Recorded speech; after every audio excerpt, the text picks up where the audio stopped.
السلام علیکم. یو ځل بیا زه نن تاسو ته د انګلیش ټو پښتو چینل نه مخاطب یم. نن تاسو ته زه یو دوه یونیک جملې ښیم. تاسو به اورېدلې مي او معنا باندې به کنفیوز یې، په معنا به نه پوهېږئ، شک به مې. نو هغه یونیک جملې زه تاسو ته ښیم. واټساپ اکثر وایي واټساپ، تا ته څوک وایي واټساپ، مطلب یې دا دی څه خبرې دي، یعنې څه دي. واټساپ واټساپ یعنی څه خبرې دي، یعنی څه دي.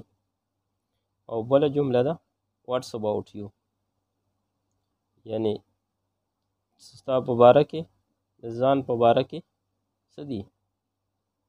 واټس اباوټ یو، ستا په اړه څه دي، یعنی ستا په باره کې څه دي. د خپل ځان په باره کې راته ووایه واټس اباوټ یو. په انګلیش کې وایي واټس اباوټ یو. دا وې دوه جملې یونیک او ځان پې پوهه کړئ. تھینک یو سو مچ فار واچینګ. د کتلو ډېره ډېره شکریه. once again thank you so much.